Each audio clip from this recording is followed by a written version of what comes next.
But I do want to get started with our session this afternoon. Those who could make the adjustments to your schedule. I think myself, I've been doing some simultaneous Zooms. Thankfully, it ends at 5, so they don't know I'm not there, but you know that. But we're grateful and glad to be here. One of the things I'll just start with my just sort of the backstory is that we've been wanting to do some things a little different with our race and equity group. When there's meetings and there's trainings and conferences and workshops, those are great. But one of the things I do find is that there's always a takeaway, and one of the takeaways are books. And so we begin to talk, Zach and I actually were talking about a book club and things to that nature where we can talk about things that are written.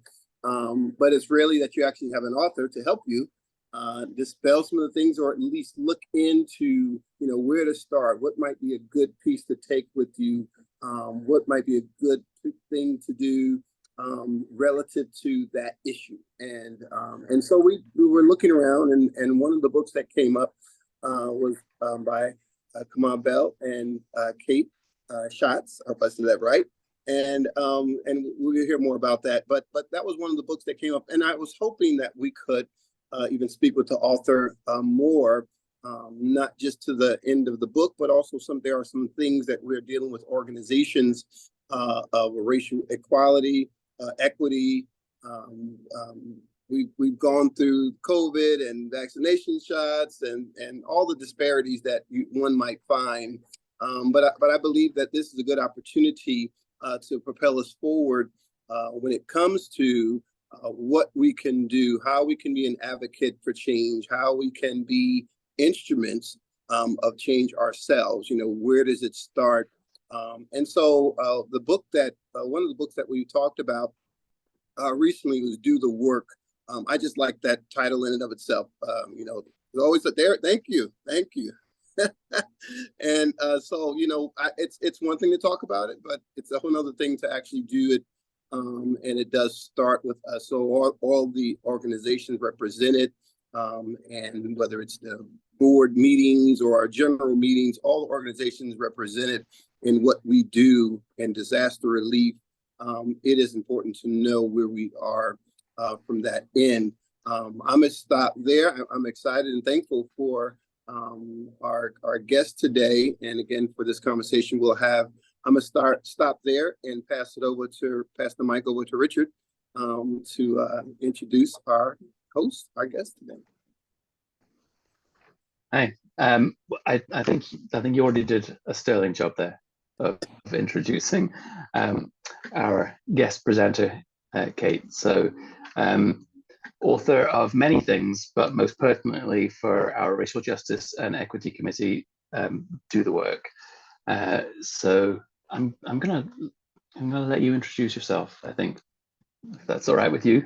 That's totally fine. Great. Thank you all so much. Thank you, Reverend Terry, for getting in touch with me and inviting me. And thank you all for the work that you do. I anytime I'm asked to speak to an organization, I do my homework and I Google and I see who I'm going to be talking to. And, you are folks who are doing the work, doing really good work. I was sharing before we got on the full meeting. I just got back last night. I've been in Hawaii. I've actually been in Kauai for the past week. But of course, when it comes to disaster and how we support communities and how we come together and support, seeing what's been happening in Maui, where I have a lot of friends and family. And so it's been very on my mind here in California, as well as, of course, I've also dealt with all of the disasters that we have here. So appreciating the work that you do to be organized and to be thinking about, how do I phrase this? You are thinking about disaster before the disaster happens, right? And in a way, that's, to make a weird connection, I think that's part of the way that I try to think about social justice work and about racial justice work in particular, is thinking about it all the time, being prepared, being conscious, being aware in those moments when it's not the big headline, right? Because as you all know, when we're talking about climate crisis, when we're talking about all of the things that communities can face, when we're talking about pandemic, it's happening all the time, right? It's not just when it's the big crisis that's in the headline. And that's the same with white supremacy, with racism, with all of these forces of oppression and violence. They are ongoing every day. And so the folks who are really on the ground doing the work are the ones who are thinking about it, strategizing all the time. So I appreciate what you all do, and thanks for having me. And I'm gonna, I can tell you a little bit more about myself, but really I'm gonna share my book, this recent book, Do the Work. And I do have my props here to show you. But before I get to this, I'll show you a few of my other books. So by way of introduction, again, my name is Kate. I'm an author. I've written, I think now have published 7 books. I live in California in the Bay Area. I've been writing and publishing for many years. I've been a teacher for a long time. And I've also been someone who cares very deeply about social justice, about reproductive health, about environmental work, about racial justice since I was a teenager. It's been something I've been passionate about and really committed to. And I've been really lucky to be able to publish a series of books that really reflect that. And I really think of my books as my activism. I've done a lot of different activism and organizing over the years. But for me, it's really my books. I'm also a parent of 3 kids. So that also changes how that changed my activism. And one of the stories I tell about that is and how I kind of got started with this work is that I was, when my first child was 2 years old, before she was born, I'd been involved in a lot of community organizing, mostly in Oakland. And I'd been, going to meetings, showing up, really part of community organizing there.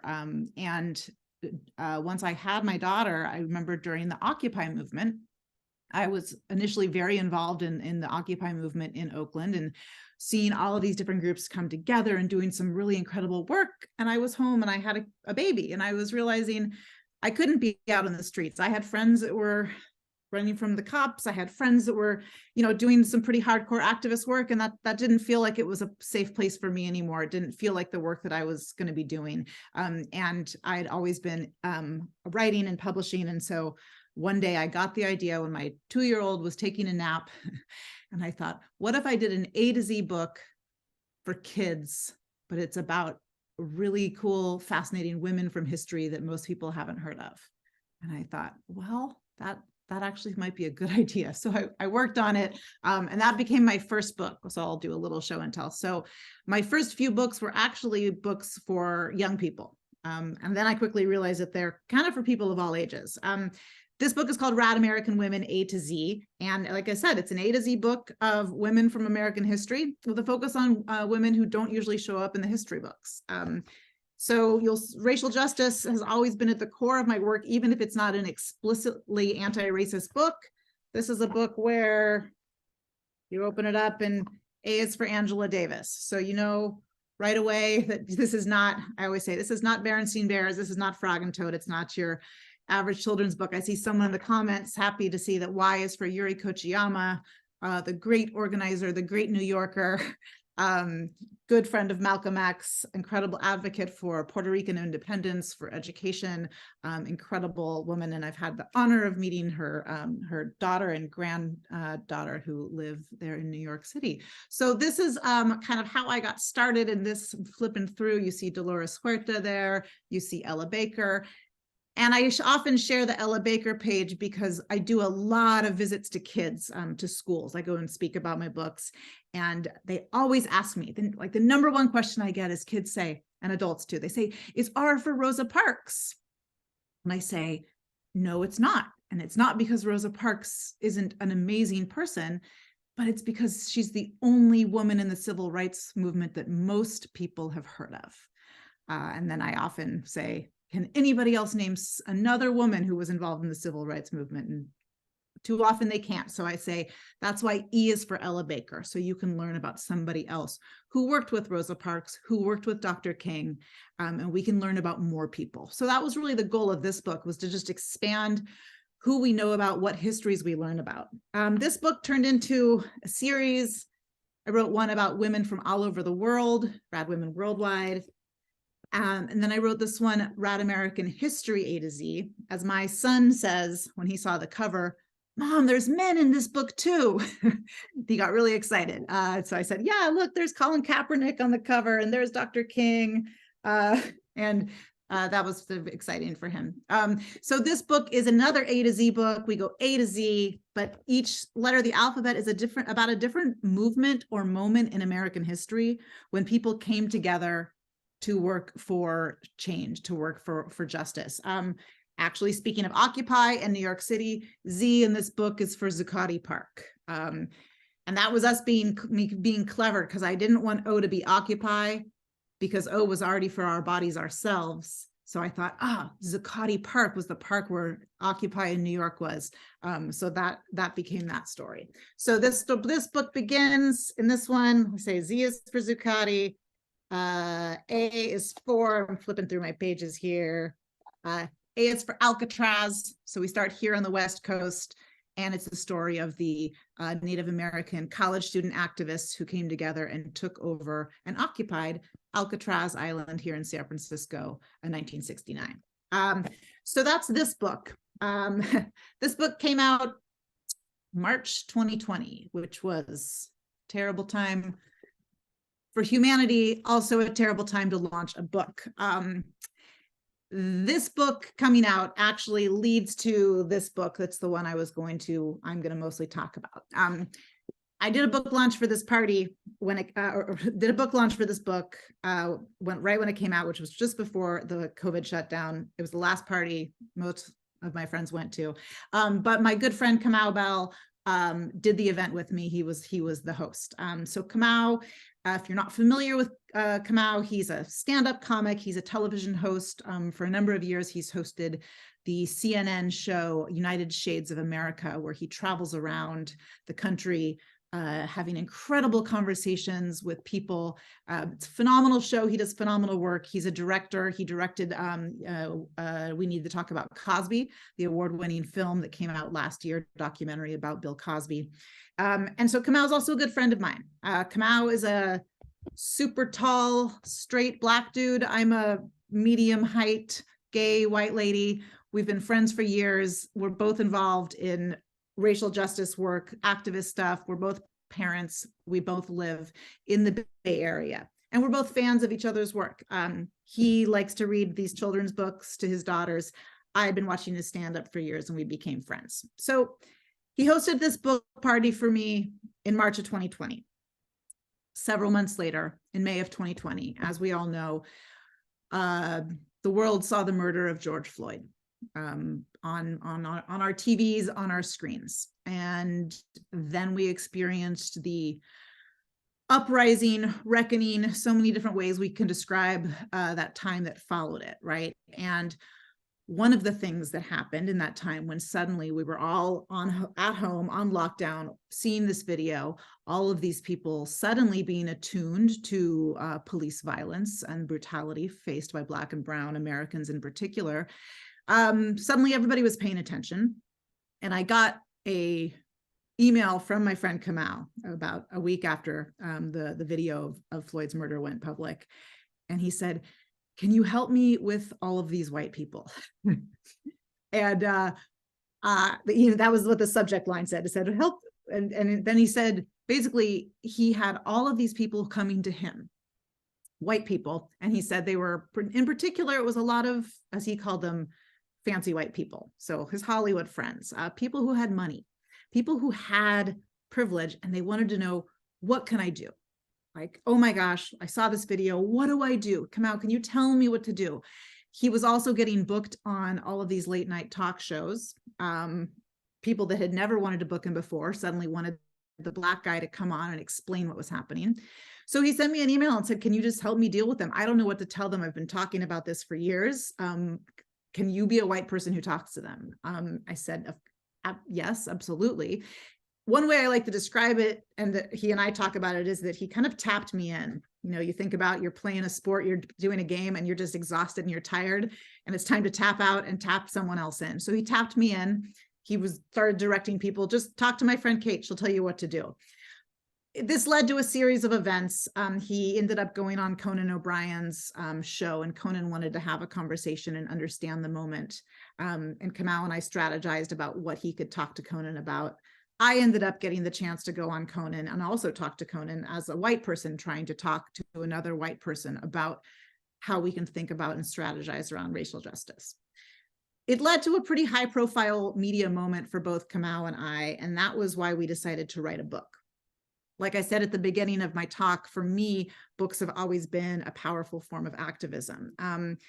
And on the one hand, because it can be unexpected, I think you can reach so many people. I've been able to reach so many people through books like this. It's a fun children's book. It's got bright colors. People like to look at it, right? These are great stories. They're well-researched. They're all true. And in the course of reading about them, you do learn about American history. You do learn about race and racism. You learn about homophobia. You learn about sexism. You learn about people that did great things. But there's also a real political and social justice angle to this work. And that's something that Kamau and I wanted to do. We knew that moment wouldn't last. The kind of people's attentions, every company suddenly putting out their DEI statement. We knew that wouldn't last. And in fact, we knew there would be a backlash. And I do think that that's what we are squarely in right now in this country, is the backlash to that time, as we see book banning happening, as we see the attacks on critical race theory. All of these things are really, kind of the backlash to that. So we wanted to create a book because books can last. Books can hang around. People can try to ban them. But I think books will hang out and last. So we both had the idea. So this is Do the Work. And as you can see, the subtitle is an anti-racist activity book. So one thing I like to say about it at the outset is that we know very well that this is a pretty absurd premise. In fact, we're pretty confident that there is no other anti-racist activity books out there. We very intentionally use humor. We try to use different strategies to get people to pay attention. So Reverend Terry, you mentioned at the beginning, having a book club, and that is often, when it comes to an action item for a lot of organizations, often there's like a reading list, or there's a book that they read. And there's so many fantastic books out there. And what Kamau and I were seeing in that summer of 2020, those books, those 400 or 500 page books, scholarly, deeply brilliant books about race, racism, and the history of these things in the United States that scholars had been working on for years, they shot up the bestseller list. Great, wonderful. I want everybody to read. However, we're also skeptical. Are people really reading them? Are they finishing them? And if they do finish it, do they know what to do, right? Because there's a difference between having the intellectual understanding, right? You can read a 500-page book and understand the history of Reconstruction. That's really important. But do you know how to apply this work to your daily life? Do you know what to say in a moment where someone makes a racist comment and you don't have a comeback? Do you know what mutual aid is? Do you know, how to talk to your children when there's a video of a Black man being shot by police on TV? Do you know what to say in that moment? We wanted to create something that was very practical, that could actually give people some concrete strategies, but that would also be fun, right? I mean, it's kind of an impossible task. Again, Kamau's a stand-up comic. I'm not a professional comic. I like to think I'm funny, but that's not my line of work. I was a high school teacher for a long time, and we've often joked that both of those things, what they have in common is tough crowds. So we're both really used to trying to get people to pay attention to and be interested in something that they might be resistant to. So a stand-up comic, you're up there trying to get a crowd to laugh at your jokes. High school teacher, I kind of felt the same way. How do I get them to be excited about Shakespeare? I kind of feel that way as a parent too. How do I get my kids to listen and pay attention to stuff they don't want to listen to? A lot of the time I use humor, and that's a really powerful tool. We have an entire history of humor as a kind of political tool. we also thought we'd make something that is fun to look at. People have short attention spans and people like games. So in a way, I made these books aimed at young people, but also with the hopes that adults would read them and get the American history education that so many of us didn't get. And this book is kind of the reverse. We took a kids format and games and activities that you'd see. Oh, there's paper dolls. These are your protester paper dolls. We've got coloring pages. We've got a lift the flaps activity. We've got all kinds of things that look like you'd find them in a kid's activity book, but these games are squarely for grown-ups. That said, teenagers are enjoying this book. My kids have read it and really like it. I always give the caveat that we do use some profanity in this book. And I blame it on 2020 and 2021, which is when we were writing it. And I don't know how you couldn't swear during those times. We wrote this book when we initially sat down to write it. We were both wearing masks. We were writing outside as much as possible because we weren't vaccinated yet, but we live in California. So there was a stretch of time where the air quality was so bad outside that we actually made the decision to go work inside and wear our masks because we couldn't safely be outside in our community. We were working on this book we had a deadline for this book on January 6th. We did not hit that deadline. We remembered very much watching that on TV as we were trying to have a writing session. We were writing this book when the verdict in the Derek Chauvin case came down. We were sitting together trying to write this book and had to put down our work and just watch it on TV. So we were really working on this book about racial justice and about what to do really in the moment. In fact, we ended up going back in and putting in some references to some of those things because it all just kept happening. I thought I'd give you a little quick tour of the book just to show you how we structured it. And then I always really like to answer questions, so you can feel free to put them in the chat. And because we have a small group here, people can feel free to raise a Zoom hand. That's answering questions is really kind of my favorite part of all this. So again, it's a big book, it's a paperback, it's meant to be written in. The very first activity, the very first thing that happens when you open it is that there's a poster and you're instructed to tear it out and it says "End White Supremacy," really big. And then it's got a little discussion in the back about why this matters. And we say that your first assignment in the book and your first challenge is to take out this poster and display it somewhere public. Your dorm room, your office, your apartment, your window of your house. And we say, if that doesn't feel okay for you, if you're not comfortable doing that, then your other first assignment is to really think about why. For some people, you might not live in a neighborhood where that actually feels safe. That might feel like your family would be threatened if you were to put up a message like this. That's going to tell you a lot about your community and where you are. If you're a white person and you just feel maybe like, ooh, it's too much, or it feels a little scary, or you're just not sure how people would react, that tells you a lot too. And you can work through some of that in the book. I wanted to share also that when we first had this idea, we said, oh, we want there to be a poster. That's the first thing. At first, it was going to say Black Lives Matter. And then we thought, at least where we live here in the progressive Bay Area, that phrase has almost become watered down. So incredibly important and social and political movement. But it's kind of gotten to the point where in some communities, it just, you put up your Black Lives Matter sign and then it's like, you're all good, you're absolved. So we thought, what can we do that could take it a little further? A similar sentiment here, and interesting to think of who would really disagree with ending white supremacy. I feel like it's a premise that most of us can get on board with, but it felt like a bolder statement and a little bit more of a challenge to some of the folks who might be picking up the book. So the book is in 5 sections. The first section, and I know that I'm just flipping through, you can't really see it, but I still have my teacher instinct and my show and tell. The first chapter is called Let's Talk About It. And it really is kind of goes over what is race, what is racism, what is anti-racism? How did we get here in the first place? I should rewind actually and say that we have an introduction, and a big part of what we do in the intro is we talk a little bit about ourselves and how we identify. We talk about our background, where we grew up, etc. And then the reader is encouraged to do the same and answer the same questions.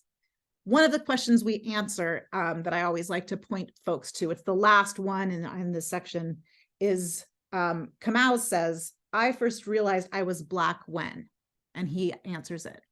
And I have one that says, I first realized I was white when. And then we encourage readers to answer that question for themselves. As I've gone around the country and presented this book and talked to groups, I found that that is one of the most interesting questions that leads to some of the most powerful and emotional conversations, especially in a mixed race group, because the majority of the time, the white folks, many of them don't really know. It's a hard question that most white people have never been asked. When did you realize you were white? And almost all of the time, the folks of color in the room can answer immediately. And their answer is almost always something from childhood. And sometimes it is a positive experience and people have been able to share something that was a positive experience, but too often it's not. And people have a lot of really raw, really real, and really, really heartbreaking answers to that. And it's something that sets the book off in a particular way, and I think really gets people thinking. So again, the first chapter is exploring, what are we even talking about? What are the terms we're using in the book? Getting everybody on the same page. And the second chapter is called It's My Privilege. And that's one of those words that can get people real prickly, real defensive, get those hackles right up. And so we really try to break that down. Again, we really try to use humor to talk about that and address, why does it make people feel so defensive? One of our activities is we check your privilege checklist. So you literally, it's a list of all kinds of different privileges, social privileges, earned privileges, privileges we might be born with. And you go through and you check off your privileges. We have things like white, light-skinned, middle class, rich, landowning, college educated, hearing, seeing, live in a safe neighborhood, debt-free. But we also have things like are an actual billionaire, got invited to Obama's 60th birthday party, et cetera, et cetera. So things that can kind of make people chuckle, but then also things that can make people maybe rethink the forms that privilege can take. And then the focus on the rest of that chapter is trying to shift from the defensiveness around privilege to thinking of it as, well, how do you identify the privileges you do have and move from a place of guilt or shame about that and into thinking about how you leverage that in service of other people, right? What if you could just accept that you've got some great things going on and that those are things that you could leverage in service of others? We crowdsourced a lot of things. So we asked all kinds of people to give specific examples of how they leverage privilege in their daily life. Again, I love concrete examples, and that's something we try to pack this book with. A lot of these concepts are easy to talk about in the abstract, and as much as possible, we wanted to bring it down to real life. So this person says, after a string of attacks against elderly Asian people in my community, I approached my neighbor and asked if I could walk with her to the local market. An incredibly specific example of someone thinking about how to leverage their privilege in a particular moment in their community. Someone else says, when I see police pulling over somebody who's not white, I make an effort to pull over or stop and watch. Since my local police don't wear body cameras, I will be the camera for them until they are more accountable. So it's just several pages of ideas. We also got crosswords in here because I am a crossword nerd and I thought that would be fun. All the crosswords have some pretty cool themes. This one is actually about racial justice in sports. And we commissioned a great guy named Adesina Koike. He's a Black crossword puzzler, one of the very few Black men in the crossword puzzle upper echelon world, and he created all these fun puzzles. So the third chapter in the book is kind of my favorite because I am the history dork in this pairing of Kamau and I, and it's the American history chapter of how did we get here? So this is where we use some of the classic activities. For instance, if you recall color by numbers, where you'd paint by numbers and you'd, you know, color in all the twos and then you make a portrait. And this one you color in, this is a map of the Bay Area. And then we have a map of New Orleans, and there's a color code and you color it in.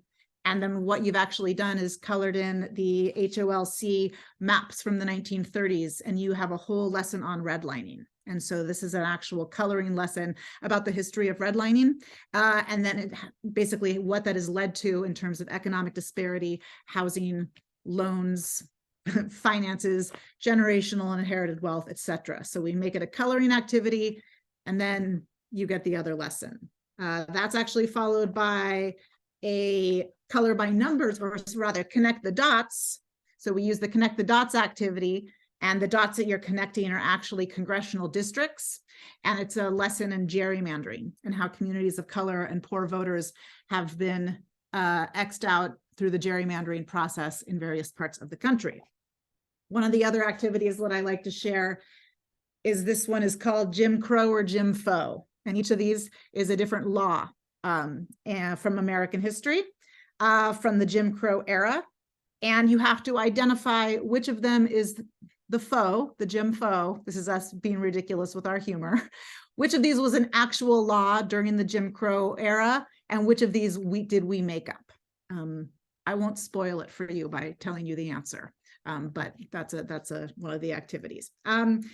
We also use a couple of different tests. We use some historical quizzes. So one of the things in the book, one of the first things you do in the book is you take a test, and you don't realize until you're done, and I won't give any more spoilers, but it's actually the Alabama literacy test from 1965, the test that a prospective Black voter would have had to take in Alabama in 1965 in order to be able to register to vote. Most people I don't know anybody that's gotten every single answer right. I didn't get them all right.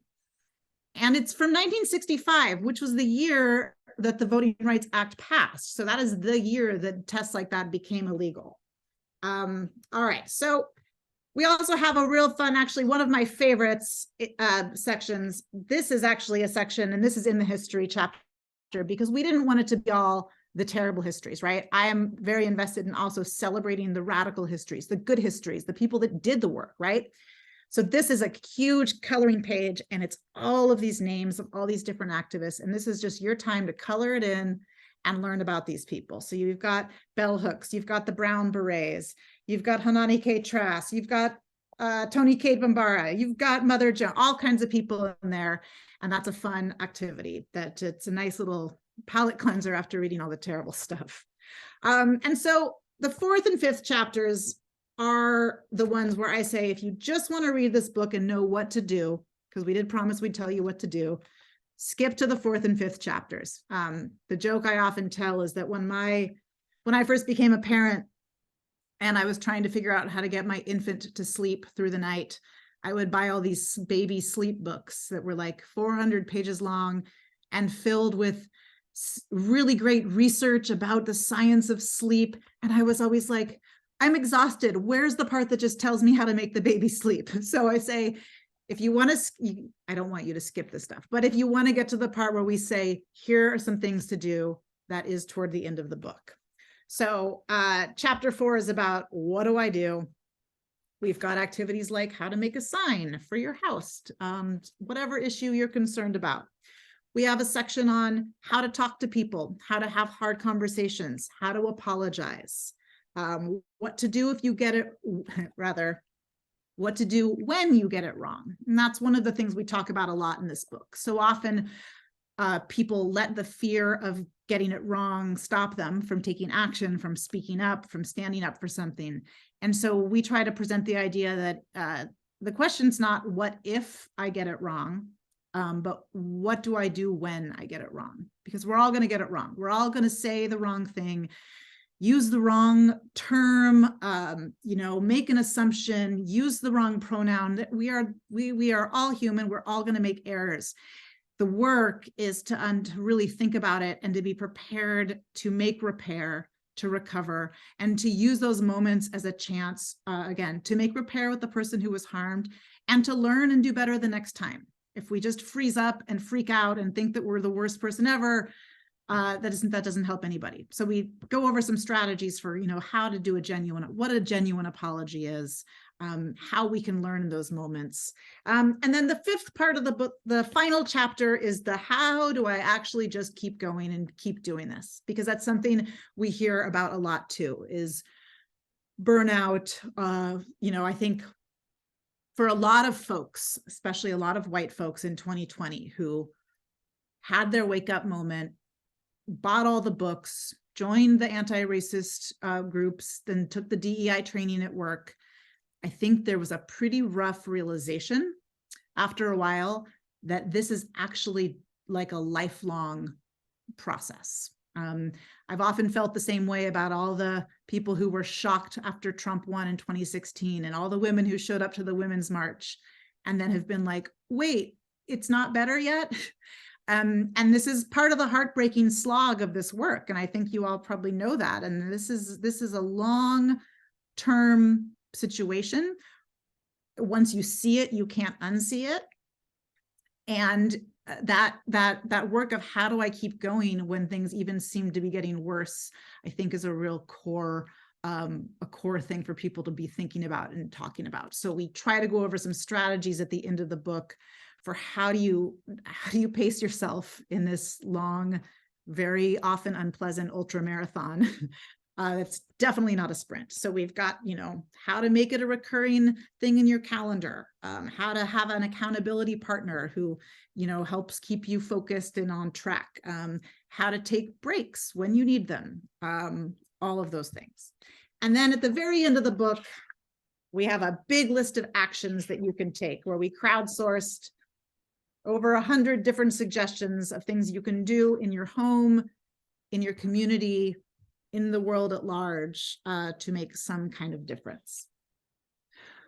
One of the things, and I'd love to take questions, but I wanted to just say, I think a central premise for us in this book and for me and my work is really understanding that change making happens on a really vast spectrum. And everybody has a different way that they can plug in and contribute and do the work, right? And the work looks different for everybody. There are people who are extroverts and they are bold and they are going to go march in the streets. They are going to wear the t-shirts and be the loud voice. And that is wonderful. And I have been that person and I still pretty much am, but I really understand and respect that that is not what everybody is cut out for. That isn't safe for everybody. And it also just isn't everybody's strength or specialty. I think there's so much power in the quiet activism, the work that people do within themselves, in their homes, in their communities. There are so many different ways to affect change. And so sometimes people think that they need to be out in the marches or starting a new nonprofit or doing these huge grand things. And one of the points we really try to make here is really get in where you fit in. Doing anything, doing something is so much better than doing nothing. And there's no one solution or way that you can do the work, and it will look different for everybody. But the point is that we've all got to be doing it. So that is kind of my general long spiel on this book and what we're trying to do with it. I've talked to so many different groups. Last week I went to a retirement community here and spoke to 100 elders, almost all old white people who were so receptive and are starting book clubs and doing the work. So I speak to a lot of young people as well. And, I'm always really happy. And also a lot of faith-based groups. There are a number of faith-based groups that I've connected with who are using this book in their churches, in their synagogues, and really using this as a tool. So that's, I'm always really happy to hear that and see that, and to talk to groups who are interested in using it. And, I'll stop all my incessant talking there and see if anybody has any questions. And drink my water. Oh, yes, Jill, I see your hand. Yeah, thanks, Kate. My question is, so people who want to use the book, like, how can we break it down a bit? Because like for our committee at NYC VOAD, we have an hour. Yeah. And every so often. And like already I had a lot of ideas for how to incorporate some activities and maybe even host like, you know, a little mini symposium at my office using the book.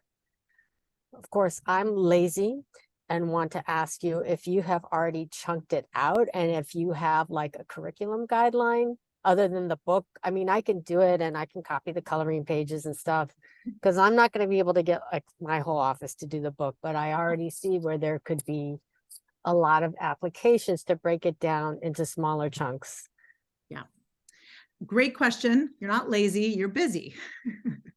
We all are. I'm going to say the book is a curriculum in a way, and I think it's really intended to be used in whatever way works. But I hear you though. So a lot of organizations I'll tell you, I've had a few people say, "Oh, I loved your book. I read it in one weekend. It was great. I breezed right through it." And I'm like, no. Thank you, but no. Like this is a book that I actually think should take a while. So for folks that are wanting to use it in an organizational setting, couple different things. I know some groups who are taking a very intentionally, explicitly slow approach. They're like, we are going to do one chapter and it's going to take us 4 months. And we are going to just do 4. So there's a couple of groups that are selecting just a few activities from each chapter and then taking it really slowly. I love that because it also goes against our like organizational and capitalist instinct to just like get all the way through and do it as fast as we can. I thought about this book as here's one way I thought I want people to be able to read it from beginning to end and feel that it has an arc and that there's a journey that they're going on. But I also want people to be open it up to any page and to learn something and be able to have that page be standalone. Sometimes it's 2 pages, right? But I thought about like waiting rooms or when you're on an airplane, the experiences we have with magazines where you have a few minutes, you're on the subway, you're waiting for your appointment, you grab something to read, you open it up, and I wanted it to have that magazine quality where you don't have to read the whole thing. You could open it up and just be like, oh, wow, look, this is about banned books. That's cool. That's interesting.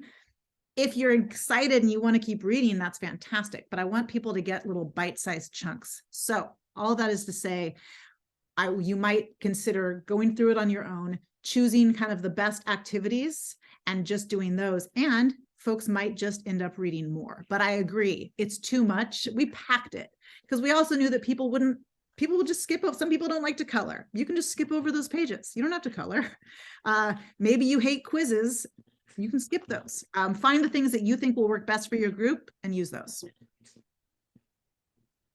That's amazing. Thanks. Like I just thought like how to insert it into other of these odd little things we do. Like we do every once in a while, I forget the name of some group.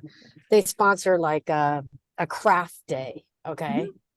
And I'm always like, I don't do any crafts, so screw that. Yeah. But if we had the coloring pages down and a bunch of coloring pencils, and it was just like something you did like a different one every time, I think that could be really one way to start, you know, doing the work in my office, if you will. Yeah. And people like to, you know what, a lot of people like to color. Some people absolutely hate it. Again, because I'm an educator, I also thought so much with this book about really trying to honor and appeal to everybody's different learning styles. Some people find some of these pages really visually overwhelming and like way too cluttered. Some people really like that. Again, some people find coloring while they're in meetings or listening to something really soothing. That's too distracting for other people. There's a part in this book that I can't stand because it's math. We commissioned a math professor from Howard University. His name is Professor Nate Alexander. We had him create an entire math section using high-level math to explain systemic inequity throughout history. I literally can't do the math, but it's in the book because there's going to be someone who sees that and loves it, and it really works with their math brain. That's not me. I prefer to color. Any other questions? I like the use of the activity, you know, certain books you would say, oh, read chapter 1, but in this essence, it does sound like, you know, go by activities. That's another, you know, another approach, which you just said. So that's helpful. Yeah.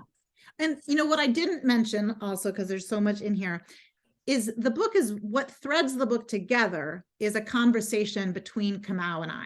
And so all of these activities, again, you could just take them and leave them or kind of do whichever ones you want. But the connective tissue of the book is Kamau and I in conversation with each other. And we appear as these little cartoons, these ridiculous little cartoons, and we're talking to each other. And I'll tell you that this is a very true thing.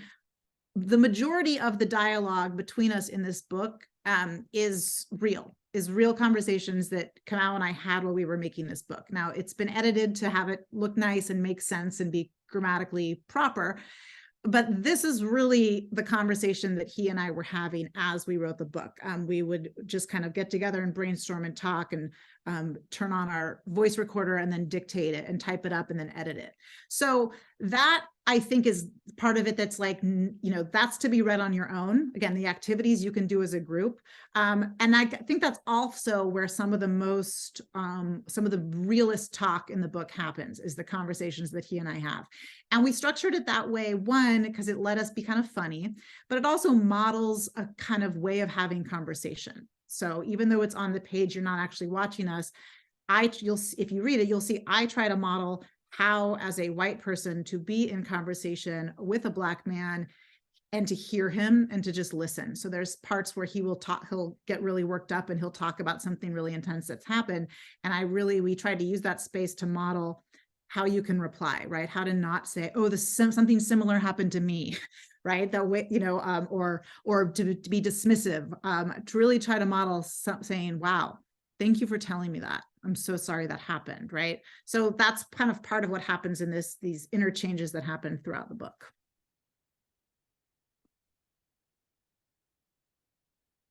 Any other questions?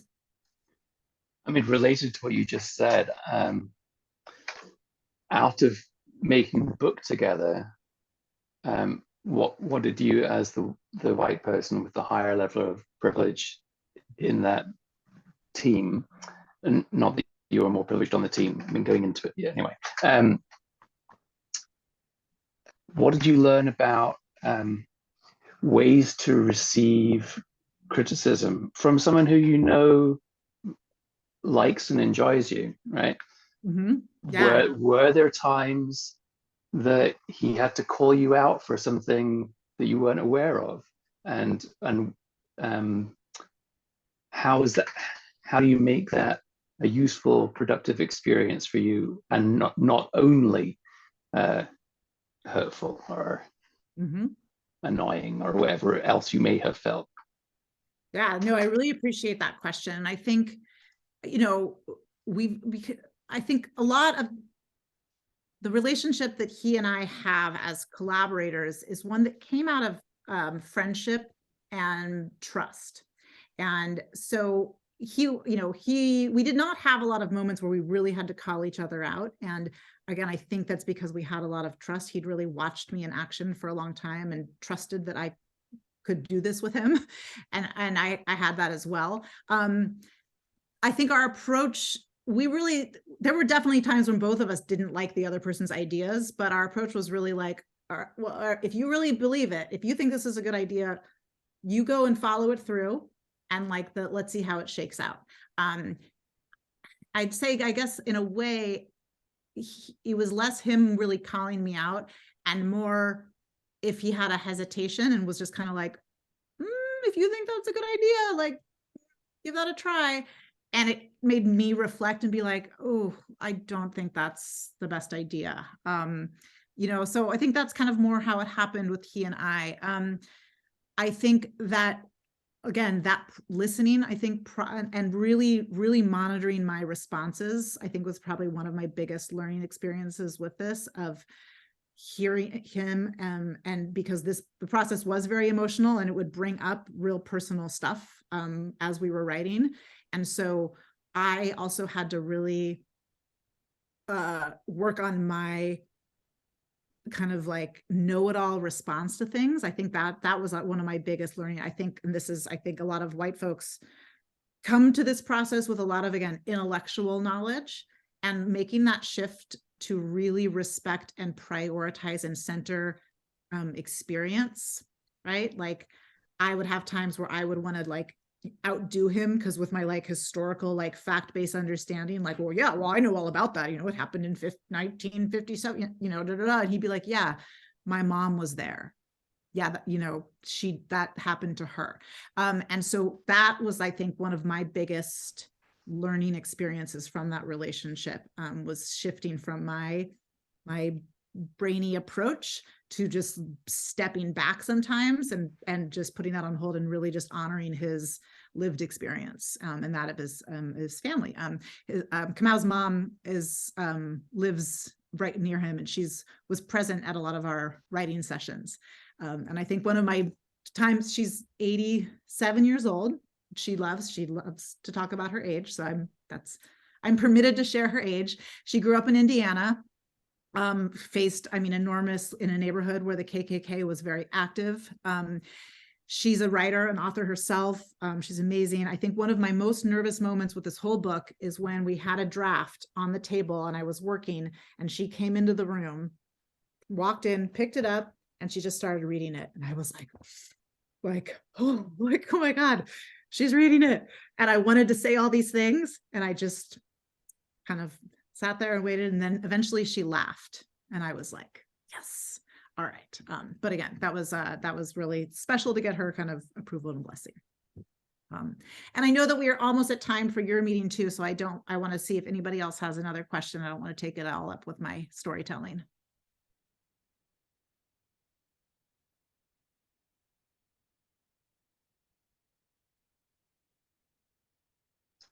Going once. Going twice. Jimmy, do you have?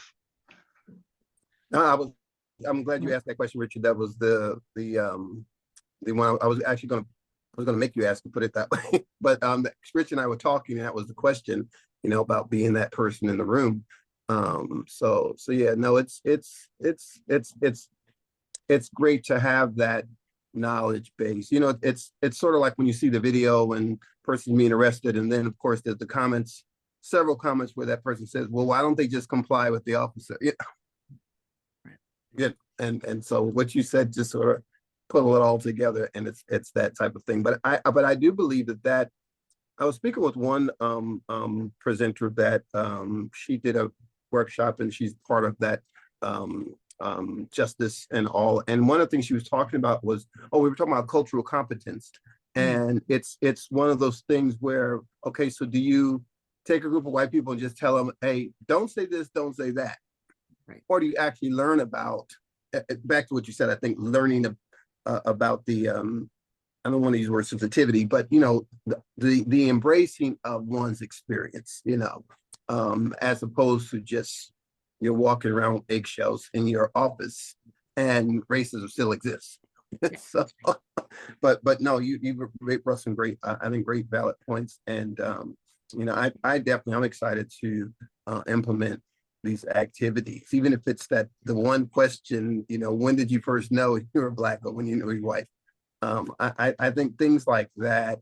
And we came to the conclusion also that, you know, the anti-racist workshop is not, you know, that's a misnomer to say, okay, we're going to deal with racism right now in this 50 minutes or whatever it might be. But it's an ongoing, and that's what I appreciate about the book as well, is to keep us in the mindset of maybe there's one more thing, maybe there's another question to ask, you know, to really to deal with these things, and even to, and I don't know, Richard, we had talked about that, but even to how do we point out, you know, in our offices, in our organizations, where our role and many roles that are here, you know, you're going into disaster relief, and you want to make sure that these folks get blankets and these folks get, you know, the distribution of the help and the aid where there's injustice, you know, where your director or CEO or whatever it might be, maybe a little borderline on the on the race words. How do you deal with that? How do you address that? How do you be comfortable if you, and I'll just say this last thing.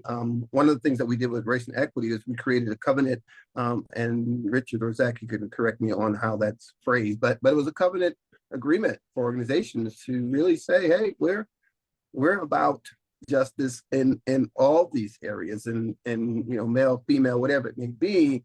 And so those are things that we have individuals sign on. And if the organization can't handle that, for a blunt way to put it, then thanks, but no thanks.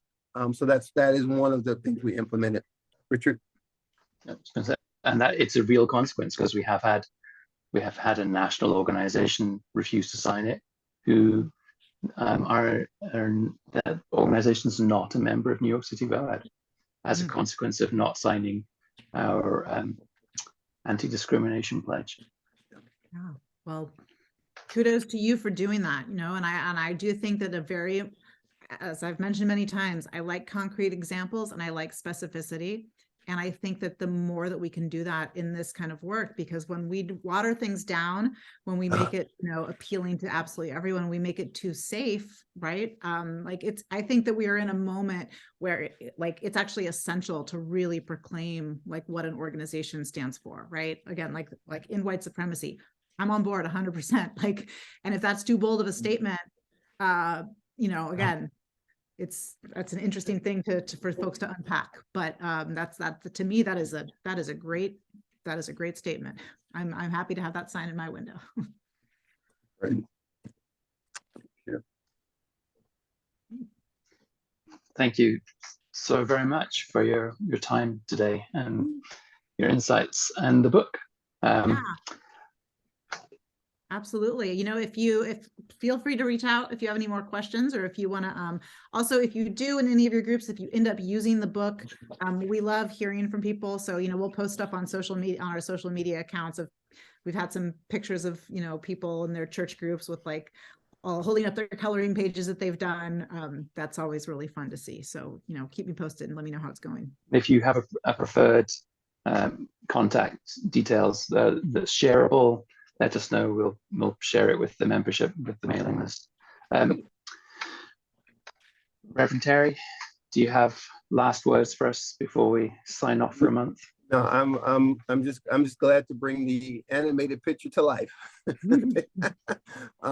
no, it's really something I've been looking forward to doing, and it confirms again just thoughts that you have. But it's really good to hear from those with boots on the ground, and even to encourage all of us who are impacted in one way or another. So again, thanks for all who are joined, and we have this recorded as well. Ms. Carol and Hannah and others who have stayed on. Really appreciate you guys being on with us tonight. Zach, anything? He's on. Nothing from me. Thanks so much.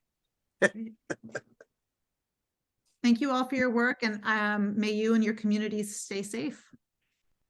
Thank you so much. Thank you. Take care. Thank you. Thank you, everyone.